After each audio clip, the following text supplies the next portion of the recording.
Hi hello പ്രിയ sensory വ്ളോഗിൻ്റെ മറ്റൊരു വീഡിയോയിലേക്ക് എല്ലാവർക്കും സ്വാഗതം. നിങ്ങളുടെ അവിടെയൊക്കെ മഴയുണ്ടോ? മഴ കാരണം നിങ്ങൾ ബുദ്ധിമുട്ടുന്നുണ്ടോ കോഴികളെ കൊണ്ടൊക്കെ? നമ്മുടെ ഈ ചെറിയ കോഴി ബിസിനസ്സിൽ എനിക്ക് ഒരുപാട് ബുദ്ധിമുട്ടുകൾ ഉണ്ടാവുന്നുണ്ട് മഴ കാരണം കേട്ടോ. നമ്മളിപ്പോൾ എന്താ പറയുക, ഒരു ക്രൂഷ്യൽ സിറ്റുവേഷൻസിലൂടെയാണ് പൊയ്ക്കൊണ്ടിരിക്കുന്നത് ഞാൻ. അതെന്താണെന്നൊന്നും നിങ്ങളോട് ഇപ്പം തൽക്കാലം എനിക്ക് പറയാൻ കഴിയത്തില്ല. കാരണം എനിക്കിപ്പോൾ ഒരുപാട് അസൗകര്യങ്ങളൊക്കെ ഉണ്ട് ഈ കോഴിമക്കളെ നോക്കുന്നതിൽ കേട്ടോ. ഞാൻ ഇവരെ കുറേ പേരെ കൊടുത്തിപ്പോൾ ഒഴിവാക്കിയിട്ടുണ്ട്. ബാക്കി കുറച്ച് പേരേ ഉള്ളൂ. എന്നാലും അവരെ ഒക്കെ വളർത്താതിരിക്കാനും കഴിയാത്ത ഒരു സാഹചര്യം. ഇവരൊക്കെ ഉള്ളതാണ് എനിക്കൊരു ചെറിയ വരുമാനം. എനിക്ക് ചെറിയ വരുമാനമെന്ന് പറയാൻ പറ്റത്തില്ല, നല്ല രീതിയിൽ എനിക്ക് വരുമാനമുണ്ട് കേട്ടോ. അപ്പം ഞാൻ ഇവരെയൊക്കെ വളർത്തിയാണ് വരുമാനം കണ്ടെത്തുന്നത്. പക്ഷേ നമ്മളൊരു വീഡിയോ ഒക്കെ പോസ്റ്റ് ചെയ്യുമ്പോൾ ഉണ്ടല്ലോ, പലരും എന്നെ കുറ്റപ്പെടുത്താറുണ്ട്. ഇവരെയൊക്കെ വളർത്തിയിട്ട് വലിയ ലാഭമൊന്നുമില്ല, നഷ്ടമാണ് എന്ന് പറഞ്ഞ് പലരും എന്നെ കുറ്റപ്പെടുത്തുന്നുണ്ട്. കുറ്റപ്പെടുത്തുന്നവരോട് എനിക്കൊരു കാര്യമേ ഉള്ളൂ പറയാൻ. ഞാൻ വീഡിയോയ്ക്ക് ഒരു കണ്ടൻറ്റിന് വേണ്ടിയിട്ട് അല്ല ഒരിക്കലും എൻ്റെ കോഴിമക്കളെ ഞാൻ ഒരു എന്താ പറയുക, അവരെ ഞാൻ ഒരുപാട് സ്നേഹത്തോടെ അല്ലെങ്കിൽ എൻ്റെ ഒരു പാഷനായിട്ട് കണ്ട് തന്നെയാണ് വളർത്തുന്നത്. ഇത് നഷ്ടമാണെങ്കിൽ ഞാൻ ഇത്രയും കാര്യമായിട്ട് മുന്നോട്ട് കൊണ്ട് ഒരിക്കലും നടക്കില്ലല്ലോ. നിങ്ങളെപ്പോൾ സാധാരണക്കാരെ പറ്റിച്ചിട്ട് എനിക്ക് ഒരു കാര്യവും സാധിക്കാനില്ല.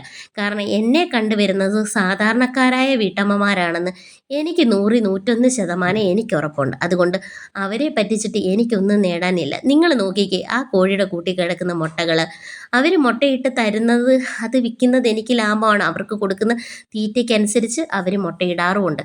ഇന്ന് നല്ല എടുപ്പത് പണിയുണ്ട് കേട്ടോ. കൂടെല്ലാം ഭയങ്കര വൃത്തികേടായിട്ട് കിടക്കുകയാണ്. കൂട് എന്ന് വെച്ച് കഴിഞ്ഞാൽ BB3 കോഴികൾ നിൽക്കുന്ന കൂട്ടിലല്ല വൃത്തികേടുകളുള്ളത്. അവരുടെ കൂട്ടിൽ പ്രത്യേകിച്ച് വൃത്തികേടുകളൊന്നുമില്ല. അവർ നല്ല സേഫായിട്ടാണ് നിൽക്കുന്നത്, കാലേ കളന്ന കൂട്ടിലാണ് നിൽക്കുന്നത്. അതുകൊണ്ട് കാഷ്ടമൊക്കെ താഴോട്ട് പൊയ്ക്കോളൂ. അതൊക്കെ നമുക്ക് അവിടെ നിന്ന് ക്ലീൻ ചെയ്ത് വിട്ടാൽ മതി. അതേസമയം ഇവരുടെ കൂട്ടിലെന്ന് വെച്ച് കഴിഞ്ഞാൽ അവർ കൂടിനകത്ത് തന്നെ ഇങ്ങനെ നിൽക്കുകയല്ലേ. അപ്പം ഇവർക്ക് നമുക്ക് വൃത്തിയാക്കണം. അതിന് വേണ്ടിയിട്ട് ഞാൻ എന്ത് ചെയ്തെന്നറിയാമോ, ഇതിനകത്ത് ഇച്ചിരി അരത്തച്ച് പണിയിലാണ്. ചാരമൊക്കെ ഇച്ചിരി വാരിയിട്ട് കാഷ്ടമൊക്കെ ഒന്ന് തൂത്ത് കളഞ്ഞു കഴിഞ്ഞാൽ സ്മെല്ലും കാര്യങ്ങളും ഒന്നുമില്ലാതെ നമുക്ക് മുന്നോട്ട് പോകാൻ പറ്റും.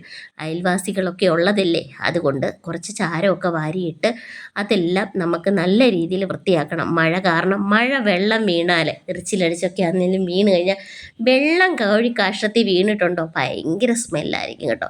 അതുകൊണ്ട് മഴക്കാലമായി കഴിഞ്ഞാൽ ഈ കോഴി കൃഷിയൊക്കെ ചെയ്യുന്ന ചെറുകിട കർഷകർ ഞങ്ങളെപ്പോലുള്ളവർക്കൊക്കെ ഭയങ്കര ബുദ്ധിമുട്ടാണ്. അവിടെ സ്മെല്ലും ദുർഗന്ധവും ഒക്കെ ഉണ്ടാവാതെ നമ്മൾ മാക്സിമം വൃത്തിയാക്കി സൂക്ഷിക്കാൻ ശ്രമിക്കും. ഇന്ന് എൻ്റെ വീഡിയോ എടുത്ത് തരുന്നത് മോളാണേ. അപ്പം അവൾ വീഡിയോ എടുത്ത് തരുന്നതൊക്കെ ഒക്കുന്നുണ്ട് എന്നാണ് എൻ്റെ വിശ്വാസം. എന്താ, മുട്ടകളൊക്കെ ഇങ്ങനെ പറക്കുമ്പോൾ ഇത്രയും കഷ്ടപ്പെട്ട് പണി എടുക്കുന്നെങ്കിലും അതിലൊരു സന്തോഷമൊക്കെ തോന്നി. എൻ്റെ കൈ നിറച്ച് നോക്കിക്ക്, ചാരമുണ്ട്, കോഴിത്തീറ്റയുണ്ട്, ഇതെല്ലാം ഉണ്ട്. ഇതൊക്കെ കഴിഞ്ഞിട്ട് കുളിയൊക്കെ കഴിഞ്ഞിട്ട് വേണം ഇനി പെരയ്ക്കകത്ത് കയറി വല്ലതൊക്കെ ചെയ്യാൻ. അപ്പം രാവിലെ ഒരു അരമണിക്കൂർ ഇവിടെ നല്ല രീതിയിൽ അത്യാവശ്യം ഞാൻ പണിയെടുക്കും കേട്ടോ. ഇവർ മാത്രമല്ല, ഇപ്പുറത്തെ കൂട്ടിൽ താറാവും മറ്റു കോഴികളും കിടപ്പുണ്ട്. അവർക്കും തീറ്റ കൊടുക്കണം. ഈ 2 സെഷനിലെ കൂട്ടിലെ കോഴികളും താറാവും കോഴികൾ മാത്രമല്ല, ഇപ്പുറത്തെ ഒരു സെഷൻ കോഴിയും താറാവും ഒക്കെ കിടപ്പുണ്ട്. അവരെയും കൂടെ നോക്കണം കേട്ടോ. കർഷകരായ ഞങ്ങളെ കളിയാക്കുന്നവരോടൊക്കെ എനിക്കൊന്നേ പറയാനുള്ളൂ, ഞങ്ങളെ കളിയാക്കാനേ കഴിയൂ. എന്നിട്ട് കടയിൽ പോയി മുട്ട മേടിച്ച് കൂച്ച് പുഴുകി തിന്നാനേ നിങ്ങളെ കൊണ്ട് കഴിയും. ഇതുപോലെ കഷ്ടപ്പെട്ട്, അതായത് അന്യനാട്ടിൽ നിന്ന് നമ്മൾ ഇങ്ങോട്ട് ഇറക്കുമതി ചെയ്യാതെ നമ്മുടെ സ്വന്തം നാട്ടിൽ ഞങ്ങളെപ്പോലുള്ളവർ കഷ്ടപ്പെട്ടുണ്ടാക്കി നിങ്ങൾക്ക് എന്താ മുട്ട നിങ്ങളുടെ ടേബിളിൽ എത്തിച്ച് തരുമ്പോൾ, കഴിക്കാനാക്കി തരുമ്പോൾ നിങ്ങൾ ഞങ്ങളെ കളിയാക്കാതെ ഞങ്ങളെ ഒന്ന് ചേർത്ത് പിടിക്കുക, ഒന്ന് സപ്പോർട്ട് ചെയ്യുക. ഒരുപാട് കഷ്ടപ്പെട്ടിട്ട് തന്നെയാണ് ഞങ്ങളിത് എന്താ പറയുക ഈ ഒരു ഇതിലേക്ക് വരുന്നത്. ഞങ്ങളൊരിക്കലും എന്താ പറയുക, എന്നെ അപേക്ഷിച്ച് നോക്കി ഞാനൊരു വീഡിയോയ്ക്ക് കണ്ടൻറ്റിന് വേണ്ടിയിട്ടല്ല ഞാൻ ഇവരെ വളർത്തുന്നത്. എൻ്റെ ഒരു വരുമാന മാർഗ്ഗമാണ് കേട്ടോ.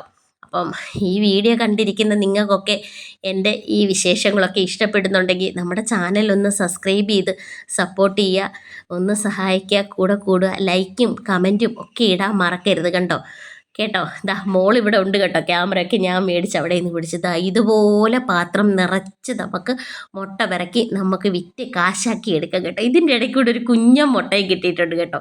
എനിക്ക് തോന്നുന്നു മുട്ടയെല്ലാം തീർന്ന് ലാസ്റ്റ് മുട്ടയായിരിക്കുമെന്ന്. അപ്പോൾ ഇന്നത്തെ വീഡിയോ നിങ്ങൾക്കെല്ലാം വളരെയധികം ഇഷ്ടപ്പെട്ടു എന്ന് വിചാരിക്കുന്നു. ഇപ്പോൾ മുട്ടയ്ക്ക് വില കൂടിയിട്ടുണ്ട് കേട്ടോ. മുട്ട 10 രൂപ വിലയ്ക്കാണ് ഞാനിവിടെ കൊടുക്കുന്നത് കേട്ടോ.